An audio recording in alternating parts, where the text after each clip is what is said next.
Today we're making lemon mead. Also known as skeeter pea, sort of.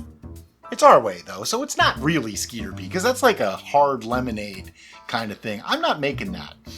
We're making something more like a limoncello mead, okay? Because this is an infusion of lemon rather than lemon juice. And there's a lot of reasons for that. For one, lemon is very acidic, so is honey.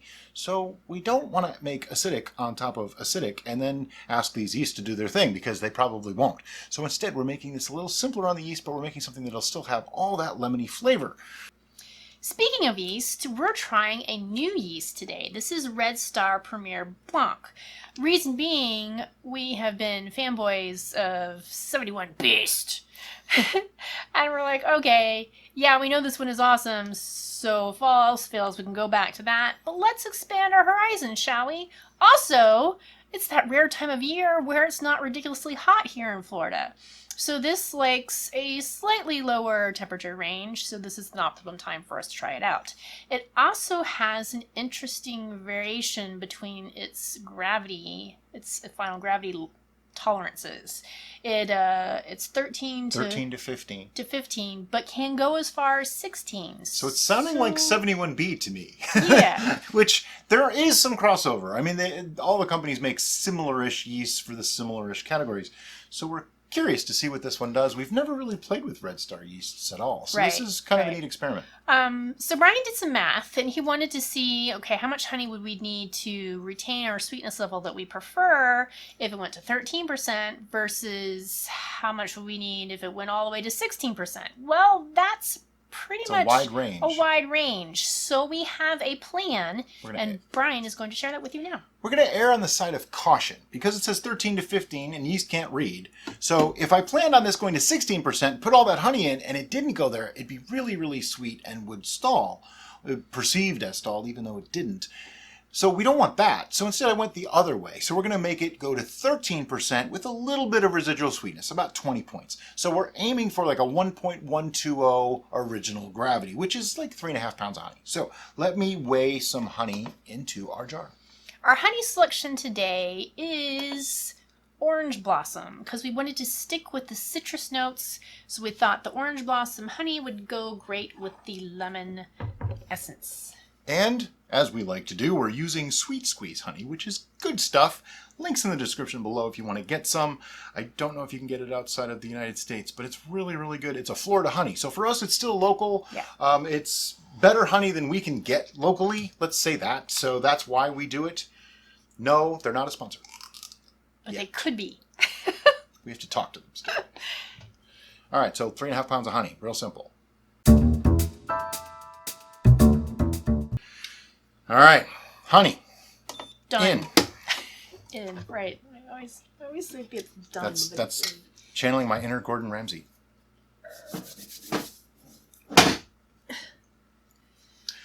The next step is we want to get a little water in here to start the dilution process.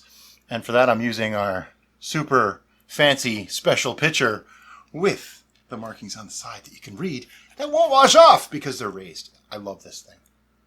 And what I like to do is just go about halfway or so to about there, because at that point I can mix and slosh it around and all that without fear of it like going up over the sides.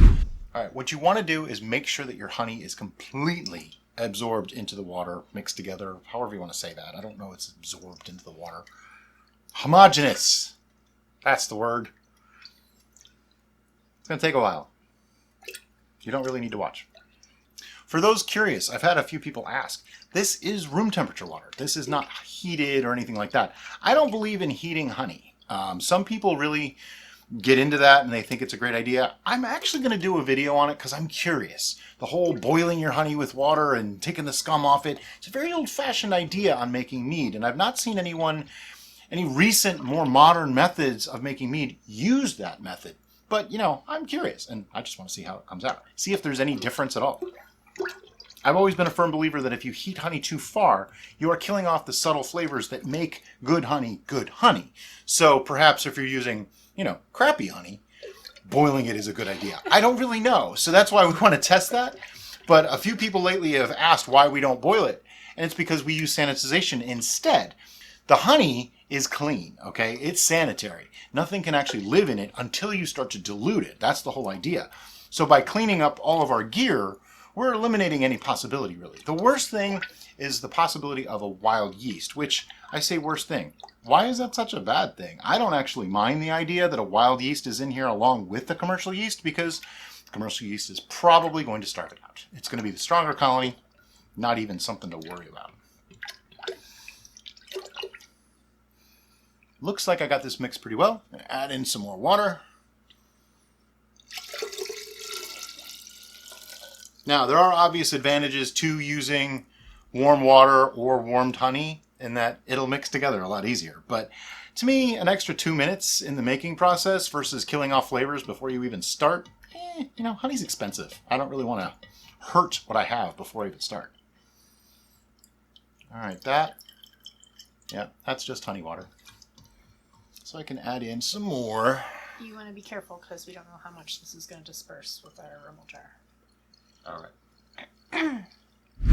Okay, so to get our lemon into this mead, we're going to use zest rather than peel or whole lemons or juice. Now, if you can't get just the zest, try just getting the peel, no pith. The pith can make things a little bit bitter.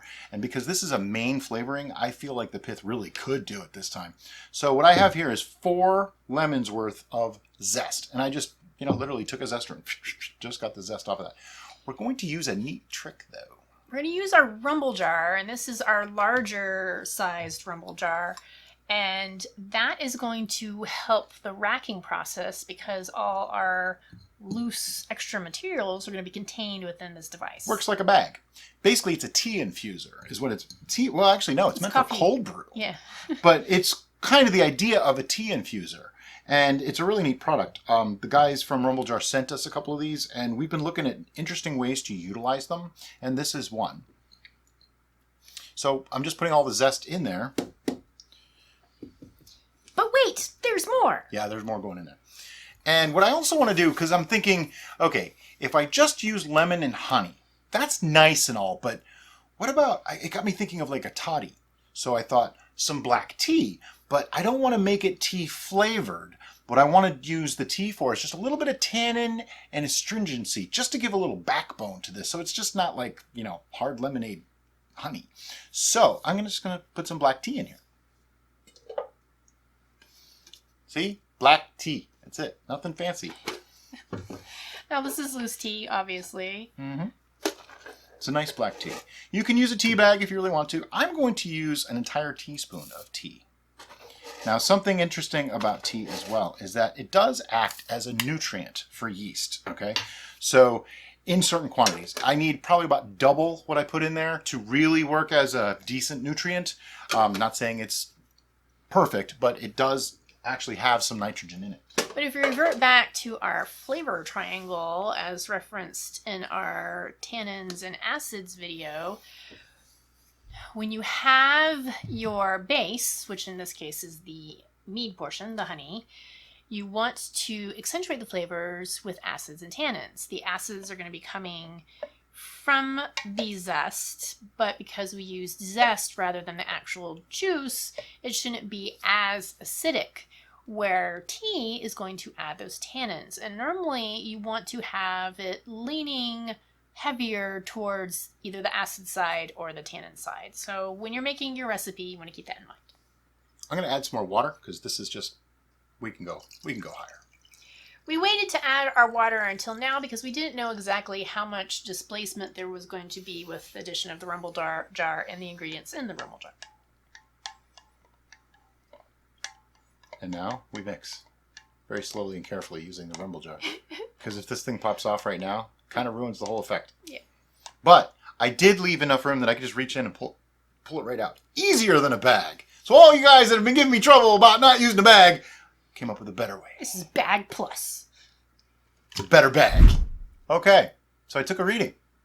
And I'm thinking this particular batch of this particular honey may be a little bit stronger than usual because, honey's a natural product. I know they do try to keep it to norms, but we saw this with another brew where we got a very high gravity that we shouldn't have. You haven't seen that brew yet. It's actually Dandelion Mead.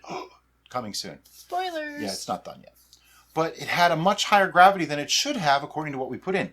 Now, this is up to the shoulder, a little bit past. We know that's a gallon. Now, how much does this take up? A little bit, not that much. So this is a solid almost 20 points higher than I really want it to be. However, because this yeast can go that high, I'm not too worried about it. And I have a secret ingredient to put in there in just a second. Because we know our ingredients list for this particular mead is rather on the simple side. Pretty sparse. Besides the tea, which remember was only a teaspoon of Yeah, it's tea, not that much. there really isn't much nitrogen in there that the yeast can munch on. Right. So we're going to add something else. Fermentation. Now you've seen us use this a couple times maybe. We've used yeast hulls a bit. But I've learned that Fermentation is actually yeast hulls plus, okay? It's not exactly a direct replacement. There is nitrogen in here. It's not the same as using diammonium phosphate, but there is nitrogen in here. Now, the instructions on this, they want you to babysit it. They want you to put this in at a certain point and then wait till a certain sugar break and add more. Okay, I'm not going that far. Right? I don't like to do that. We usually have 20 brews going at once, or give or take.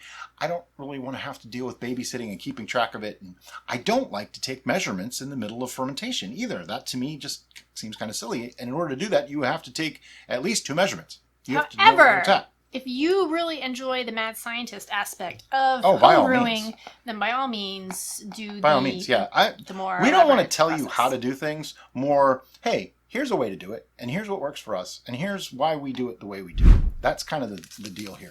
I'm going to put this in, and this is going to be a clump. It's just going to do that. I'm going to try to sprinkle it if I can. I think that's why I don't like using this stuff, because it just clumps up and it makes mess. So the same can be said for your yeast. Many of the yeast directions on the packet will talk about what's the term? Hydrating. Would talk about pre-hydrating your yeast. And they'll give you specific directions about what temperature the water should be, how much water, how long to leave it in there. We used to pre-hydrate our yeast, if you watch our very early videos, and then we just stopped. And we really didn't see a significant difference in activity. So we don't do that anymore because we're lazy. That's actually a good answer for that. We don't do it because we didn't see a difference, so it's like, why bother? It's an extra step for no reason.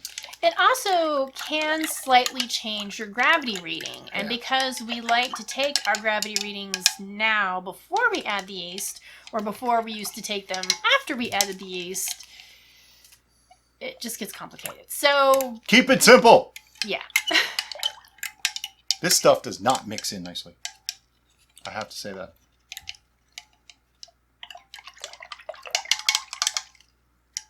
It's goopy.